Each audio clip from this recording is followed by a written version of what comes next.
Hello everyone, this is Vinod Yadav and you welcome to Investors Forum. So friends, Russia ने finally अपने troops को जो Kherson है Ukraine का एक एरिया है, काफी बड़ा सिटी है, उसमें से अपने ट्रूप्स को इवैक्यूएट करने का ऑर्डर दे दिया है। इसको हम कह सकते हैं कि ये शुरुआत है रशिया और यूक्रेन के वॉर के एंड की शुरुआत, और इसके लिए कहीं तक रिस्पॉन्सिबल है इंडिया भी। देखिए, इंडिया की और रशिया के रिलेशनशिप अगर ये वॉर एंड होता है तो काफी हद तक बढ़ जाएगी और बहुत महत्वपूर्ण है। इसमें हम देखें कि ये सारा जो देखिए आज जो इवेंट हुई है जिसमें कि खेरसन इलाके से इवैक्यूएट करने के लिए कहा गया है, वो एक सीरीज ऑफ इवेंट्स के बाद हुआ है। ऐसा नहीं कि वो अचानक से हो गया, बट वो एक सीरीज ऑफ इवेंट्स के बाद हुआ है। इसमें यूक्रेन, देखिए एक साल हो गया लगभग यूक्रेन और रशिया की वॉर चलते हुए, बट आप देखें कि सिर्फ जो है उनको नुकसान हुआ है। दोनों कंट्रीज इकोनॉमिकली काफी बैकवर्ड हो गए हैं, बहुत पीछे चले गए। जहां रशिया जो है वो अपने सैंक्शंस को लेकर जो उनके ऊपर अमेरिका और यूरोपियन यूनियन ने लगा रखे हैं, उन सैंक्शंस की वजह से उनको काफी नुकसान हुआ है। क्योंकि दो ही चीजें देखिए रशिया के पास मोस्टली सप्लाई करने के लिए, जो बड़े लेवल पर वो पूरे वर्ल्ड को सप्लाई करता है, जिसमें कि नेचुरल गैस और क्रूड ऑयल है। तीसरी चीज एम्यूनेशन है उसके पास में, उसकी हम बाद में बात करेंगे। सो यूरोपियन यूनियन ने और अमेरिका ने जो सैंक्शंस लगा रखे थे उसकी वजह से उसको काफी नुकसान हुए। दूसरा, अगर वहीं हम अगर बात करें यूक्रेन की, तो यूक्रेन तो लगभग 90% जो है वो लगभग खत्म हो चुका है। उसका जो पूरा इंफ्रास्ट्रक्चर है, जो पूरी बिल्डिंग्स हैं, रहने के लिए जो इलाके हैं, वो सब लगभग मलबे में तब्दील हो चुके हैं। तो उसको काफी समय लगेगा अपने आप को उभारने के लिए और काफी मदद चाहिए होगी। इसके बाद हम बात करें कि इस पूरे सीरीज ऑफ इवेंट्स में, देखिए पूरे एक साल में सबसे ज्यादा अगर किसी को फायदा हुआ है पूरी दुनिया में इस पूरी इवेंट से, जो रशिया यूक्रेन की वॉर की इवेंट है, उससे किसको फायदा हुआ है? देखिए सबसे ज्यादा मेरे हिसाब से फायदा हुआ है तो वो है हिंदुस्तान, इंडिया को। इंडिया को कैसे? इंडिया को इस तरीके से कि देखिए जिस तरीके से पूरे एक साल में अमेरिका और यूरोपियन यूनियन ने जो सैंक्शंस लगाए थे, तो सभी कंट्रीज ने लगभग मना कर दिया था कि हम जो है नेचुरल गैस और फ्यूल, जो क्रूड ऑयल है, वो रशिया से नहीं खरीदेंगे। वहीं इंडिया ने अपने बेनिफिट्स को देखते हुए सारा का सारा मैक्सिमम जो ऑयल है वो परचेज किया रशिया से, क्योंकि डिस्काउंटेड प्राइस पे मिल रहा था। देखिए जहां एक साल पहले हम 0.2% रशिया से इंपोर्ट करते थे, आज वहीं पर क्रूड ऑयल की जो इंपोर्ट हमारी है रशिया से वो 22% है। सो आप इसको लगभग 21.5% का जंप मान सकते हैं हमारी पूरी कंजम्पशन का। सो दैट मीन्स रशिया हमारा सबसे बड़ा सप्लायर बन गया है। उसने सऊदी अरेबिया और ईरान जैसे कंट्रीज को भी, बड़े सप्लायर्स को भी पीछे छोड़ दिया है। क्योंकि देखिए वो जो भी डिस्काउंटेड प्राइस पे देगा हम तो उससे लेंगे, और ये अपने आप में बहुत बड़ी चीज है। जहां पर सभी कंट्रीज डर रहे थे कि अमेरिका और ईयू जो है वो यूरोपियन यूनियन वो कहीं उनके खिलाफ कोई एक्शन ना ले ले वो जो कच्चा तेल है खरीदने के लिए, वहीं इंडिया ने अपनी बेफिक्री दिखाई और बिना किसी प्रेशर के, बिना किसी दबाव के सारा जो जितना भी ऑयल उनको मिला वो खरीदा उन्होंने रशिया से।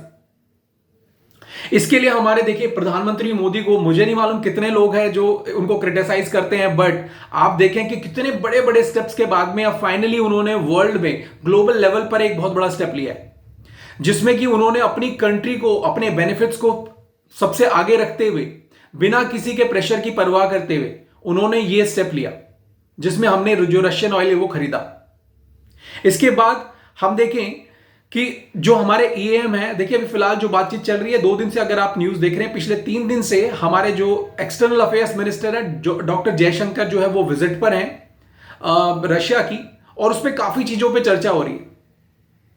देखिए सबसे पहले तो मैं बता दूं कि इस पूरी इवेंट से हम अपने आप को बहुत गौरवान्वित महसूस करते हैं और बहुत हमें प्राउड फील होता है, क्योंकि जिस तरीके से रिप्रेजेंटेशन जो है वो इंडिया का डॉक्टर जयशंकर कर रहे हैं और प्रधानमंत्री मोदी कर रहे हैं, उस तरीके का रिप्रेजेंटेशन के लिए हमारा हिंदुस्तान काफी सालों तक पीछे रहा, और आज जो रिप्रेजेंटेशन हमें मिल रहा है हम उसके लिए बहुत प्राउड फील करते हैं। ये हमारे लिए नहीं, बल्कि जितने भी प्रवासी भारतीय हैं जो कि बाहर देशों में रहते हैं लोग, उनके लिए भी काफी गर्व की बात है। वो भी शायद बहुत गर्व महसूस करते होंगे वहां पर चलते हुए, रहते हुए। दूसरा, अब हम सब देखिए आगे अगर मैं बात करूं रशिया और यूक्रेन के ऊपर कि हमारे जो डॉक्टर जयशंकर है वो वहां पे गए हैं और किन चीजों पे चर्चा करेंगे, उससे पहले मैं थोड़ा सा चर्चा करना चाहता हूं, बातें करना चाहता हूं डॉक्टर एस जयशंकर के बारे में। देखिए उनके बारे में अगर आपने पिछले लगभग एक साल से देखा होगा, तो जिस तरीके से उन्होंने इंडिया को रिप्रेजेंट किया है ग्लोबल लेवल पर, वो काबिले तारीफ है। उनको मिनिस्टर ना कह के अगर हम सुपर मिनिस्टर कहें तो कुछ कम नहीं होगा। तीन चीजें जो मैंने उनके बारे में नोटिस की है वो मैं आपके साथ में शेयर करना चाहता हूं। देखिए पहली चीज तो यह है कि वो बहुत शार्प है और वो जानते हैं कि सामने जो मेरे ऑपोजिशन में जो लोग बैठे हुए हैं उनको मेरे को किस तरीके से जवाब नहीं देना है, डिस्ट्रॉय करना है कि वो आगे से उस तरीके के सवाल ना पूछ सके। इसमें मैं एक छोटा सा उनका डायलॉग है जो कि मैंने काफी दिनों पहले न्यूज में ही सुना, जिसमें उन्होंने कहा कि यूरोप को शायद लगता है कि उसकी प्रॉब्लम सारी दुनिया की प्रॉब्लम्स है, बट सारी दुनिया की प्रॉब्लम से यूरोप को कोई लेना देना नहीं है। ये वर्ल्ड के उस ग्लोबल लेवल पर बहुत सारे लगभग सभी कंट्रीज के बड़े कंट्रीज के रिप्रेजेंटेटिव्स वहां पर बैठे हुए थे और उनके ऊपर सवाल आया कि आप रशिया से ऑयल क्यों खरीद रहे हैं। तब उन्होंने ये बात कही कि इंडिया अपने बेनिफिट्स पहले देखेगा, उसके बाद में बाकी चीजों पे ध्यान देगा। दूसरा जो उनके बारे में मैं कहना चाहूंगा कि उनका एटीट्यूड, आप इनको एटीट्यूड को देखिए, पिछले लगभग एक साल में जिस तरीके से वो अपनी बातें रखते हैं, जिस तरीके से उनके चॉइस ऑफ वर्ड्स है, किस तरीके से उनको कौन सी बात कहनी है, कब कहनी है और बेफिक्री से कहनी है, बिना इस चीज की परवाह करते हुए कि हिंदुस्तान या फिर बाकी कंट्रीज उनके बारे में क्या सोच रहे होंगे कि उनके ऊपर कोई प्रेशर है। कोई प्रेशर नहीं है उनके ऊपर, और बिना प्रेशर के अपनी बात कहना कोई उनसे सीखे। तीसरी चीज जो वो स्पॉन्टेनिटी उनकी है, और वो बहुत इंटेलिजेंट है। देखिए ऐसा नहीं है कि आपको कोई फ्री हैंड मिल जाए या फिर आप जो है अगर आपके ऊपर कोई प्रेशर नहीं है तो आप अपनी बातें सामने रख सकते हैं, बट आपको उसी समय अपने आप को एक फिल्टर लगाना पड़ेगा अपने लिए कि आपको क्या बातें कहनी है और क्या बातें नहीं कहनी है। क्योंकि वर्ल्ड लेवल पर जब आप बातें करते हैं तो आपकी हर बात का महत्व होता है, जो कि उनकी हर बात का एक्चुअल में महत्व होता है। ना वो बहुत ज्यादा बोलते हैं, ना वो बहुत कम बोलते हैं, पर वो जितना भी बोलते हैं बहुत सटीक बोलते हैं। ये तीन चीजें हैं जो मुझे उनके बारे में काफी पसंद आई। इसके अलावा देखिए मैं प्रधानमंत्री मोदी को भी मैं उनका ऐसा तो नहीं कि कट्टर समर्थक हूं, हां उनको समर्थन जरूर करता हूं, पर मैं उनकी तारीफ जरूर करना चाहूंगा कि उन्होंने इतना जबरदस्त फ्री हैंड उनको दे रखा है कि उनको किसी भी चीज की परवाह करने की जरूरत नहीं। वो जो उनके मन में आए, जो उनको ऐसा लगता है कि उस सिचुएशन के अनुसार उनको जवाब देना चाहिए, वहां पे वो जवाब दे देते हैं। कोई भी चीज को पीछे रख के नहीं आते हैं कि आपने वहां पे ये चीज बोलनी चाहिए थी और आपने वो चीज नहीं बोली। नहीं, उनको अपने कंट्री के बारे में उनको, मुझे ऐसा लगता है कि शायद डॉक्टर जयशंकर जो हमें रिप्रेजेंट करते हैं वो अपने आप को एज इंडिया लेके चलते हैं, और जो अपने आप में बहुत बड़ी बात है। तो आइए दोस्तों अब हम बात करते हैं कि रशिया में जो उनकी विजिट है उनका क्या पर्पस है। देखिए दो तीन चीजें हैं जिन पे वो शायद डिस्कशन कर रहे होंगे। पहली चीज जो सबसे इंपॉर्टेंट है और हिंदुस्तान की पूरी इकोनॉमी को बदल कर रख सकती है, वो है रूबल का जो इंपैक्ट है। बेसिकली एक मैकेनिज्म है जो हमारी जो रिजर्व बैंक ऑफ इंडिया ने एक मैकेनिज्म क्रिएट किया हुआ है, जिसमें कि अगर हम अपना जो एक्सचेंज है, ट्रेड्स है, अगर वो हम रुपी और रूबल में ही करें, अगर हमें कुछ इंपोर्ट करना है रशिया से तो हम रूबल में पे करें, अगर रशिया को कुछ इंपोर्ट करना है हिंदुस्तान से तो वो रुपी में पे करें। इससे दो चीजें होंगी। पहली तो जो हमारी करेंसी है रुपी और रूबल, वो दोनों स्ट्रांग होंगी बाकी करेंसीज के कंपैरिजन में। दूसरा, हमारी डॉलर पर डिपेंडेंसी नहीं रहेगी, जिसकी वजह से डॉलर के प्राइसेस अपने आप कम होने लग जाएंगे। और ऐसा नहीं है कि ये सिर्फ रशिया के साथ है।